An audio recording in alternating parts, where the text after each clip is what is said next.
সম্মানিত উপস্থিতি, তাওহীদ এবং শিরকের সংক্ষিপ্ত আলোচনার পর আপনাদের সামনে সুন্নাত এবং বেদাতের আলোচনা একটু সংক্ষিপ্তভাবে করি।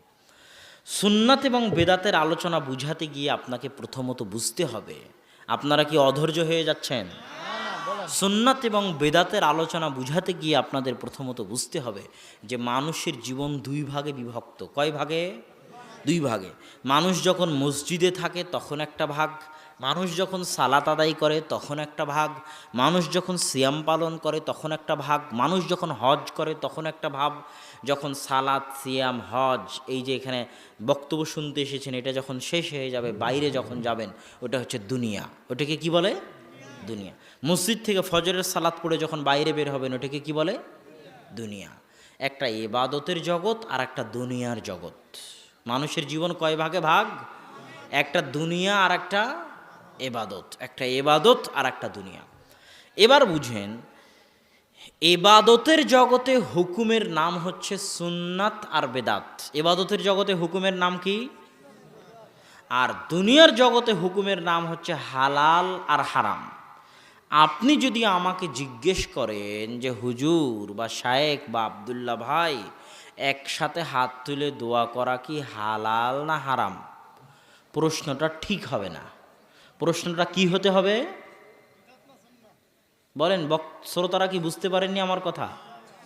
প্রশ্ন কি হতে হবে? একসাথে হাত তুলে দোয়া করা কি সুন্নাত না বেদাত, এটা প্রশ্ন হতে হবে। কেন? হালাল হারাম হচ্ছে দুনিয়ার সাথে সম্পৃক্ত। আপনি যদি আমাকে জিজ্ঞেস করেন যে আব্দুল্লাহ ভাই, মদ খাওয়া কি সুন্নাত না বেদাত, প্রশ্নটাই ঠিক হয়নি। কেননা মদ খাওয়া কিসের সাথে সম্পৃক্ত? দুনিয়ার সাথে সম্পৃক্ত। আর দুনিয়ার হুকুম কি? হালাল আর হারাম। আর ইবাদতের হুকুম কি? সুন্নাত আর বেদাত। এতটুকু বুঝা গেছে তো সবাই? এবার চলেন, ইবাদত হচ্ছে সুন্নাত বেদাত, দুনিয়া হচ্ছে হালাল আর হারাম। দুনিয়ার ক্ষেত্রে ইসলামের নিয়ম হচ্ছে, আল্লাহ এবং আল্লাহর রাসূলের নিয়ম হচ্ছে, মূলনীতি হচ্ছে যে দুনিয়ার জগতে যা কিছু আছে সবই হালাল। দুনিয়া এবং দুনিয়ার জগতে যা কিছু আছে সবই হালাল, শুধু অতটুকু হারাম যতটুকু আল্লাহ এবং আল্লাহ রাসূল হারাম করেছেন। এটা হলো মূলনীতি। আল আসলু আল হিল্লাহ, আসল হচ্ছে হালাল। হারাম প্রমাণ করতে হলে দলিল দিতে হবে। হারাম প্রমাণ করতে হলে কি দিতে হবে? দলিল দিতে হবে। যেমন আপনাকে একটা উদাহরণ দেই। আল্লাহ সুবহানাহু ওয়া তাআলা পবিত্র কোরআনে বলছে, হুররিমাত আলাইকুমুল মাইতাতু ওয়াদ-দামু ওয়া লাহমুল খিনজির, তোমাদের জন্য হারাম করে দেওয়া হয়েছে রক্ত, মৃত জিনিস, শূকরের গোশত। আল্লাহ রাসূল হাদিসে বলছেন, তোমাদের জন্য হারাম করা হয়েছে জি মিখলাবিন, জি নাবিন ওয়া সিবা, যার থাবা আছে, থাবাওয়ালা প্রাণী, যার শিকারি দাঁত আছে, শিকারি দাঁতওয়ালা প্রাণী, কুকুর শ্রীগালের মতো, থাবাওয়ালা বলতে বাঘ সিংহের মতো, সেবা হিংস্র প্রাণীর গোশত খাওয়া হারাম। যারা খারাপ জিনিস খেয়ে বড় হয়, অপবিত্র জিনিস খেয়ে বড় হয়, জাল্লালা, যে সমস্ত মুরগি অপবিত্র জিনিস খেয়ে বড় হয় তাদের গোশত খাওয়া হারাম। এইভাবে আল্লাহ রাসূল বলতেই থাকলেন। এখন কথা হচ্ছে, আল্লাহর রাসূল খাবারের মধ্যে যা হারাম করেছেন, আল্লাহ খাবারের মধ্যে যা হারাম করেছেন তা বাদ দিয়ে কিয়ামত পর্যন্ত যত খাবার আবিষ্কার হবে সব খাবার কি হবে? হালাল হবে। এই যে আজকে যখন আমাদেরকে এখানে খাওয়া দেওয়া হলো, তখন অনেক খাবার আছে যে খাবারগুলো আল্লাহ রাসূল জীবনে কোনোদিন দেখেনি। যেমন আপনাদের বদল গাছের বিখ্যাত সন্দেশ, আল্লাহ রাসূল দেখেছে নাকি? হ্যাঁ? তো এইটা যে হালাল, এটার কোনো দলিল দিতে পারবেন? এটার কোনো দলিল নাই। এটার দলিল কি? আল্লাহ রাসূল এটাকে হারাম বলেননি, যা যা হারাম বলেছেন তার মধ্যে এটা নাই। তাহলে দুনিয়ার জগতে মূলনীতি হচ্ছে সবই কি? জোরে বলেন, সবই কি? শুধু হারাম কোনটা? যেটা আল্লাহ এবং আল্লাহ রাসূল কি করেছেন? হারাম করেছেন।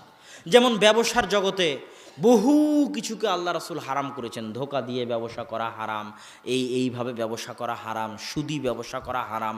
এখন এগুলো বাদ দিয়ে কিয়ামত পর্যন্ত যত ব্যবসা আবিষ্কার হবে সব কি হবে?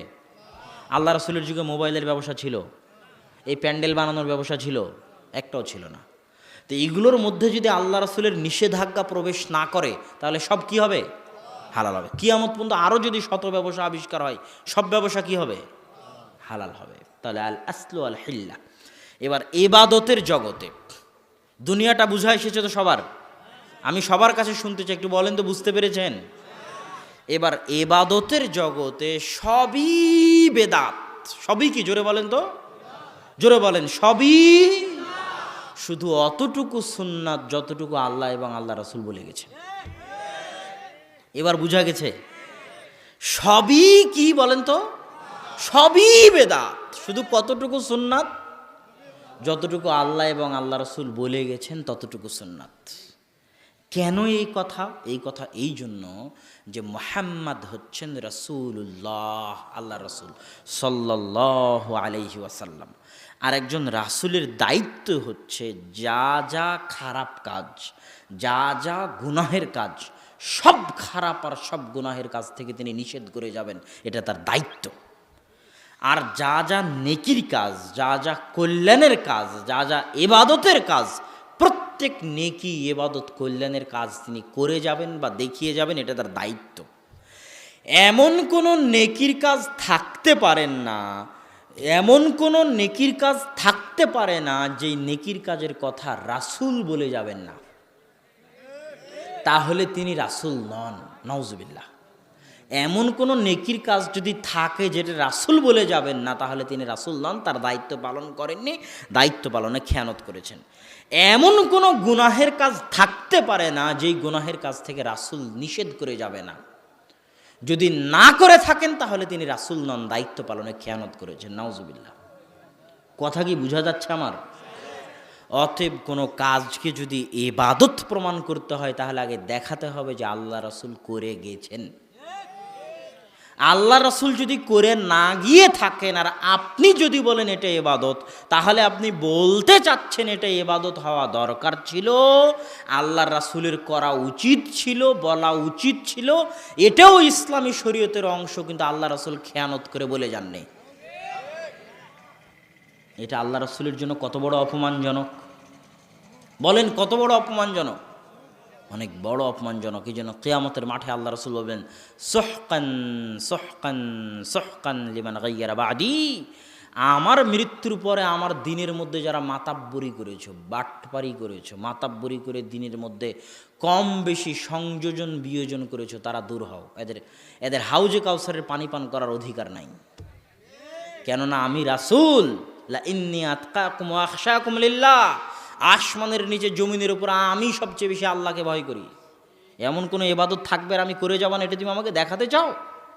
আমি রাসূল, কোনো ইবাদত যদি থাকে আমি বলে যাব, আমি করে যাব, এটা আমার দায়িত্ব। আর যদি আমি করে না যাই আর তুমি জোর করে বৃদ্ধি করে থাকো, তাহলে তুমি আমার উপর মাতাব্বরি করেছো, আমাকে অপমান করেছো। আজকে হাউজে কাউসারের পানি পান করার তোমার ভাগ্য হবে না। আপনাকে আরেকটু বুঝাই সুন্নাত বেদাত। ইমাম মালিকের নাম শুনেছেন? ইমাম মালিক 179 হিজরিতে মারা গেছেন। মুয়াত্তা মালিকের লেখক। মুয়াত্তা মালিক নামে একটা হাদিসের গ্রন্থ আছে, যে হাদিসের গ্রন্থের লেখক হচ্ছে ইমাম মালিক। 4 মাযহাবের এক মাযহাব আছে মালিকি মাযহাব, সেই মাযহাবের তিনি ইমাম। মদিনার মানুষ, মদিনাতেই জন্ম, মদিনাতেই মারা গেছেন। মসজিদে নববীতে দারস দিয়েছেন। বাকিউল গারকাতে তার কবর আছে। ইমাম মালিক রাহিমাহুল্লাহ রাহমাতান ওয়াসিআ।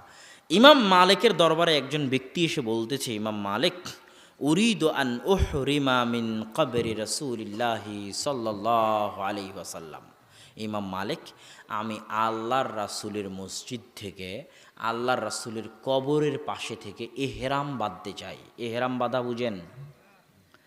ইহরাম বাঁধা মানে হচ্ছে হাজিরা একটা সাদা কাপড় পরে না, ওই সাদা কাপড় পরে লাব্বাইক আল্লাহুম্মা লাব্বাইক লাব্বাইক লা শারীকা লাক লাব্বাইক ইন্নাল হামদা ওয়ান নি'মাতা লাক ওয়াল মুলক লা শারীকা লাক, এই যে পরে চিৎকার করতে করতে, এটাকে বলে ইহরাম বাঁধা। এটাকে কি বলে? ইহরাম শব্দের অর্থ হচ্ছে হালাল জিনিসকে হারাম করে নেওয়া। ইহরাম শব্দের শাব্দিক অর্থ হচ্ছে হারাম করে নেওয়া। কেন হারাম করে নেওয়া নাম? কেননা ইহরাম বাঁধলে অনেক হালাল কাজ কি হয়ে যায়? হারাম হয়ে যায়। স্ত্রীর সাথে সহবাস করা হালাল না হালাল নয়? হালাল। কিন্তু ইহরাম বাঁধলে ওটা কি হয়ে যায়? হারাম হয়ে যায়। নখ কাটা হালাল না হারাম? হারাম। কিন্তু ইহরাম বাঁধলে ওটা কি হয়ে যায়? হারাম হয়ে যায়। চুল কাটা হারাম না হালাল? হালাল। কিন্তু ইহরাম বাঁধলে ওটা কি হয়ে যায়? হারাম হয়ে যায়। তাহলে ইহরাম বাঁধা মানে হচ্ছে অনেক হালাল কাজকে নিজের উপর কি করে নেওয়া? হারাম করে নেওয়া। শিকার করা, গরু জবাই করা, ছাগল জবাই করা, কবুতর জবাই করা, তীর দিয়ে শিকার করা, এটা হালাল না হারাম? হালাল। কিন্তু এহরাম বাঁধলে ওটা কি হয়ে যায়? হারাম হয়ে যায়। তাহলে এহরাম মানে অনেক হালাল কাজকে নিজের উপর হারাম করে নেওয়া। এটা কিসের মাধ্যমে? ওই কাপড়টা পরিধান আর এই নিয়ত করার মাধ্যমে, যে লাব্বাইক আল্লাহুম্মা লাব্বাইক, এই লাব্বাইক ধ্বনি দেওয়ার মাধ্যমে এহরাম করা হয়। এখন কথা হচ্ছে, আল্লাহর রাসূল এহরাম বাঁধার জন্য প্রত্যেক দেশ ও জাতির নির্দিষ্ট জায়গা করে দিয়েছেন। যেমন এইটা যদি আমরা ধরি যে এটা হচ্ছে মদিনা, এটা কি বলেন তো? মনে মনে আপনারা ধরেন এটা কি? মদিনা। কথা বলছেন না কেন? এটা কি মদিনা। এইটা হচ্ছে মক্কা। এই মদিনা থেকে মক্কা 10 কিলোমিটার দূরে একটা জায়গা আছে, তার নাম জুলহুলাইফা। কি নাম? জুলহুলাইফা। মদিনাবাসীর জন্য এবং যারা মদিনা দিয়ে অতিক্রম করবে তাদের এহরাম বাঁধার জায়গা হচ্ছে মদিনা থেকে 10 কিলোমিটার দক্ষিণে মক্কার দিকে জুলহুলাইফা নামক জায়গা তাদের এহরাম বাঁধার জায়গা। এখন এই ব্যক্তি ইমাম মালিককে বলতেছে, ইমাম মালিক, আমি মদিনার মসজিদের নববী থেকে আল্লাহর রাসূলের কবরের পাশে থেকে এহরাম বাঁধতে চাই। কথা কি বোঝা যায়? তখন ইমাম মালিক বলতেছে, আখশা আন তাকা ফিল ফিতনাহ, আমি ভয় পাচ্ছি যে তুমি ফিতনার মধ্যে পতিত হয়ে যাবে। তখন ওই ব্যক্তি বলতেছে, আজীব কথা, আইয়ু ফিতনাতিন হাজিহি, আপনি এমন কিসের ফিতনার কথা বলতেছেন? আমি যদি জুলহুলাইফা পার হয়ে চলে যেতাম তাহলে না হয় ফিতনা হলো বুঝতাম। শাহজালালে হজ ক্যাম্প আছে জানেন? শাহজালাল বিমানবন্দরে, কথা বলেন না কেন? সব হাজিরা দেখবেন ওখান থেকে এহরাম বাঁধে। সব হাজি ওখান থেকে বলবে লাব্বাইক আল্লাহুম্মা লাব্বাইক, সবাই কাপড় পরে নেবে। কোনো হাজিকে যদি আপনি বলেন, বাবারে তোমার এহরাম বাঁধার জায়গা হচ্ছে ইয়ালামলাম, কথা বুঝতে পারতেছেন? তখন ওই হাজি বলবে যে তুমি কি উল্টাপাল্টা কথা বলো, আমি যদি ইয়ালামলাম পার হয়ে যেতাম তাহলে না একটা সমস্যা ছিল বুঝলাম, আমি তো ইয়ালামলামের কয়েক হাজার কিলোমিটার আগে ঢাকায় বসে এহরাম বাঁধতেছি, এর মধ্যে আবার ফিতনা কি? এই এর মধ্যে ফিতনা কি রে? হ্যাঁ, করবে না করবে না? ইমাম মালিককে ওই ব্যক্তি বলতেছে, আপনি কিসের ফিতনার কথা বলেন? আমি যদি জুলহুলাইফা পার হয়ে চলে যেতাম তাহলে একটা কথা ছিল, আমি তো আগে, তাও আবার মসজিদে নববী, তাও আবার আল্লাহ রাসূলের কবরের পাশে থেকে এহরাম বাঁধতেছি। তখন ইমাম মালিকের এই কথাটা মনে রাখবেন মরা পর্যন্ত। আইয়ু ফিতনাতিন আ'যামু মিন হাযিহি সাবাকতা ইলা ফাজিলাতিন কাসারা আনহা রাসূলুল্লাহ সাল্লাল্লাহু আলাইহি ওয়াসাল্লাম। হে আল্লাহর বান্দারা, এর চেয়ে বড় ফিতনা দুনিয়াতে আর হতে পারে না যে ইবাদতের জগতে তুমি এমন কোনো কাজ করতে যাবা, এমন কোনো ফজিলতের দিকে এগিয়ে যাবা, যেই ফজিলতের উপরে, যেই কাজের উপরে, যে আমলের উপরে মুহাম্মদ সাল্লাল্লাহু আলাইহি ওয়াসাল্লামের সিল মোহর নাই। এর চেয়ে বড় ফিতনা দুনিয়াতে হতে পারে না। কোনো কাজ তখনই ইবাদত হিসেবে ভ্যালু বলে গ্রহণযোগ্য হবে যখন তার উপর কার সিলমোহর থাকবে? মুহাম্মদ সাল্লাল্লাহু আলাইহি ওয়াসাল্লামের সিলমোহর থাকবে, যে ক্বালা রাসূলুল্লাহ আও ফাআলা রাসূলুল্লাহ, আল্লাহ রাসূল বলেছেন বা আল্লাহ রাসূল করেছেন। যদি এই সিলমোহর না থাকে আর তুমি করতে যাও ফজিলত বলে, তো এর চাইতে বড় ফিতনা দুনিয়াতে আর হতে পারে না। সম্মানিত উপস্থিতি, এখানে আপনাদের একটা কথা বলি উদাহরণ হিসেবে। জুমার দিন ছিল না কয়েকদিন আগে? জুমার দিনে আপনারা জুমার সময় কয় রাকাত সালাত আদায় করেন? কয় রাকাত? আর ওই জোহরের সালাত কয় রাকাত আদায় করেন ওই সময়? 4 রাকাত। এখন কথার কথা, সারা পৃথিবীর সব আলেম ওলামা, সব হুজুর মিলে এক জায়গায় বসে ইজমা হিসেবে সিদ্ধান্ত নিল যে সালাত আদায় করা যেহেতু ভালো কাজ, সেহেতু জুমার দিন আমরা জোহরের মতো 4 রাকাতই আদায় করব। কথা বুঝতে পারলেন? তো যদি সিদ্ধান্ত নেয় সব আলেম মিলে, সারা বাংলাদেশ, ভারত, পাকিস্তান, সৌদি, কুয়েত, কাতার, বাহরাইন, সব আলেম মিলে যদি সিদ্ধান্ত নেয়, আর জুমার সালাতে যদি কেউ ওই সিদ্ধান্তের কারণে একটা সিজদাও বেশি করে, তো ওই একটা সিজদার নাম কি হবে? ওই একটা সিজদার নাম কি হবে? বেদাত। আর এই বেদাত জাহান্নাতে নিয়ে যাওয়া বহু দূরের কথা, কোথায় নিয়ে যাবে? জাহান্নামে নিয়ে যাবে। এখানে আপনাকে আর একটা কথা বলি, আর একটা উদাহরণ দিই। এ ভাই তুমি বন্ধ করো। এখানে আর একটা কথা বলি, নামাজের পরে একসাথে হাত তুলে দোয়া করা আছে না? আছে না নাই? সেটাকে বাংলাদেশে কি বলা হয়? মোনাজাত করা। কি বলা হয়? মোনাজাত করা। আমি কোনো ফতোয়া দিব না, আমি আপনাকে বুঝাই যে আসমানের নিচে, যে আসমানটা দেখতে পাচ্ছেন রাতের আকাশে তারা জ্বলতেছে, এই আসমানের নিচে আর এই জমিনটার উপরে মোনাজাত করার জন্যে সালাতের চাইতে বড় কোনো মাধ্যম পৃথিবীতে আর নাই।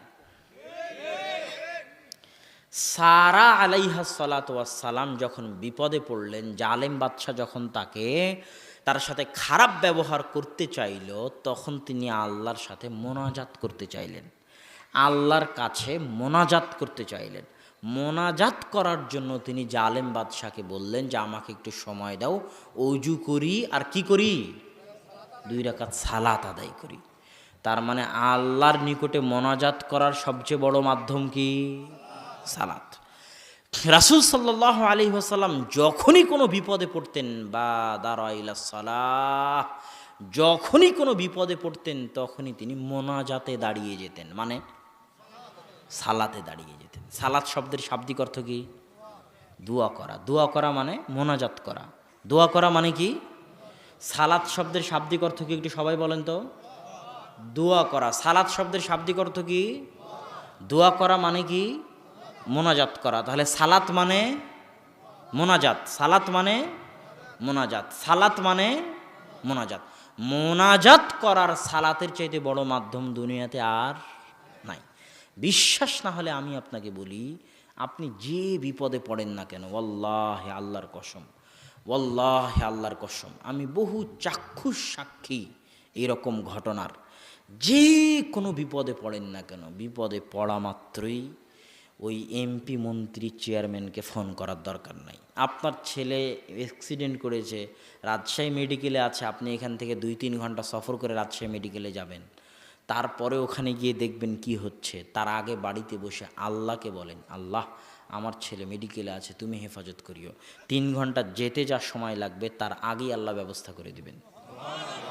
তো আল্লাহর নিকটে যে মোনাজাত করবেন তার জন্য সবচেয়ে বড় মাধ্যম কি? 2 রাকাত সালাত। যখনই বিপদে পড়বেন, ওয়াল্লাহি আল্লাহর কসম, 2 রাকাত সালাত আদায় করেই দেখিয়েন। বিপদে পড়ে, বিপদে পড়া মাত্রই সালাতে দাঁড়িয়ে যাবেন, বিপদে পড়া মাত্রই অজু করে 2 রাকাত সালাতে দাঁড়িয়ে যাবেন। আমার কোনো ভাষা নাই, আমার বুঝানোর কোনো ভাষা নাই মানুষকে এটা বুঝানোর যে এই 2 রাকাত সালাতের ফজিলত কত। আমার মনে হয় না এমন কোনো বিপদ আছে দুনিয়াতে যে বিপদ এই 2 রাকাত সালাত আদায় দিয়ে দূর করা সম্ভব নয়। এমন কোনো বিপদ আমার মনে হয় না দুনিয়াতে আছে যেই বিপদ এই 2 রাকাত সালাত দিয়ে দূর করা সম্ভব নয়। 2 রাকাত সালাত দিয়েই ওই বিপদ দূর করা সম্ভব। তো মোনাজাত করার সবচেয়ে বড় মাধ্যম কি হলো তাহলে? সালাত আদায় করা। এবার যখন আল্লাহু আকবার বলে মোনাজাতে দাঁড়ালাম, মানে সালাতে দাঁড়ালাম, আলহামদুলিল্লাহ রাব্বিল আলামিন, মোনাজাত কিন্তু শুরু হয়ে গেছে। ইহদিনাস সিরাতাল মুস্তাকিম সিরাতাল লাযিনা আন'আমতা আলাইহিম, মোনাজাত চলতেছে। তারপরে কোরআনের অন্যান্য সূরা তেলাওয়াত করলাম, রুকুতে চলে গেলাম, আল্লাহর তাসবিহ তাহলিল পাঠ করলাম, রুকু থেকে উঠলাম, আল্লাহর প্রশংসা করলাম, সিজদায় চলে গেলাম। এটা হচ্ছে মোনাজাতের মধ্যে সবচেয়ে গুরুত্বপূর্ণ মুহূর্ত। আল্লাহর নিকটে সবচেয়ে নিকটে কখন থাকে মানুষ? যখন মানুষ কোথায় থাকে? সিজদায় থাকে। কিছু চাইতে হলে আল্লাহর নিকটে সিজদায় চাওয়া উচিত, কোরআনের আয়াত বাদ দিয়ে, হাদিসের দোয়া দিয়ে, নিজের বানানো আরবি দিয়ে সিজদায় আল্লাহ সুবহানাহু ওয়া তাআলার নিকটে চাইবেন। সিজদা থেকে উঠলেন, মোনাজাত চলতেছে, 2 সিজদার মাঝের দোয়া কিন্তু অনেক সুন্দর একটা মোনাজাত। আবার সিজদায় গেলেন, আবার আল্লাহর তাসবিহ তাহলিল পাঠ করলে আবার মোনাজাত করতে লাগলেন। সিজদা থেকে উঠলেন, এইভাবে সালাত শেষ হয়ে যাচ্ছে। এবার সালাম ফিরার পূর্বে প্রথমে তাশাহুদ পড়লেন, আল্লাহর রাসূলের উপর সালাত পাঠ করলেন, সালাম পেশ করলেন, তারপর আল্লাহ রাসূলের উপর দরুদ পেশ করলেন। তারপর এবার শুরু হয়ে গেল মোনাজাত। যত মোনাজাত আপনার জানা আছে, যত কোরআনের আয়াত জানা আছে, যত আল্লাহ রাসূলের হাদিস জানা আছে, যত আরবি দোয়া মুখস্থ আছে, যত নিজে আরবি বলতে পারতেছেন, সব সালাম ফিরানোর আগে চলতে থাকবে দীর্ঘক্ষণ মোনাজাত। এবার যখন আসসালামু আলাইকুম বলে সালাম ফিরলেন, তখন কি শেষ হয়ে গেল? একটু জোরে বলেন তো, কি শেষ হয়ে গেল? মোনাজাত শেষ হয়ে গেল। এখন কেউ যদি বলে হুজুর মোনাজাত করালো না, তাকে যদি আমি জাহেল প্রমাণ করতে না পারি, তাহলে আমি আপনার বদলগাছিতে আসবো না ইনশাআল্লাহ। কেননা মোনাজাত শেষ হয়ে গেল। এবার যখন আসসালামু আলাইকুম বলে সালাম ফিরলেন, এবার যত হাদিস গ্রন্থের হাদিস আছে সব খুলে দেখেন, সব জিকির, আজকার, তাসবিহ, তাহলিল, নাস, ফালাক, ইখলাস, আয়াতুল কুরসি সব দিয়ে ভর্তি। যখন সমাজে একসাথে হাত তুলে দোয়া করার বেদাত ঢুকেছে তখন দুইটা সুন্নাত উঠে গেছে সমাজ থেকে। একটা সুন্নাত সমাজের মানুষ ভুলে গেছে যে সালাতই হচ্ছে মোনাজাতের সবচেয়ে বড় মাধ্যম। আর একটা হচ্ছে সালাম ফেরানোর পরে যে জিকির আজকার তাসবিহ তাহলিল করতে হয়, এটাও ভুলে গেছে।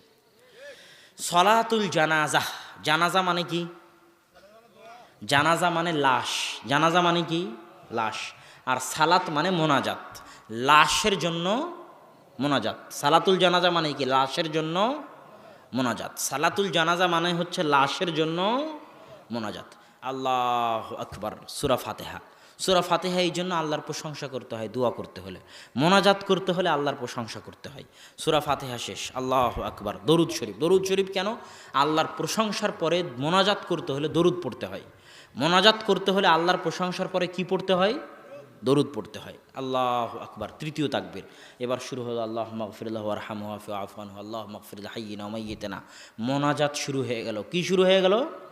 মোনাজাত শুরু হয়ে গেল। আল্লাহে আল্লাহর কসম, আল্লাহে আল্লাহর কসম, সারা বাংলাদেশ কেন সারা পৃথিবীর সব আলেম ওলামা সব হুজুর মিলে কবরের পাশে দাঁড়িয়ে একসাথে হাত তুলে যদি আপনার আব্বার জন্য মোনাজাত বানাতে থাকে বাংলায়, সারা পৃথিবীর সব হুজুর মিলে যদি বানাতে থাকে, তো তৃতীয় তাকবীরের পরে আল্লাহর রাসূল মুহাম্মদ সাল্লাল্লাহু আলাইহি ওয়াসাল্লাম যে মোনাজাত শিখিয়ে দিয়েছেন তার চেয়ে ভালো মোনাজাত বানাতে পারবে না। আল্লাহুম্মা গফিরলাহু ওয়ারহামহু ওয়াফু আনহু, এই যে দোয়াটা আছে মৃত ব্যক্তির জন্য মোনাজাত স্বরূপ, এর চেয়ে ভালো দোয়া সারা পৃথিবীর হুজুর মিলে কবরের পাশে দাঁড়িয়ে যে মোনাজাত করবে বাংলায় বানাতে পারবে না।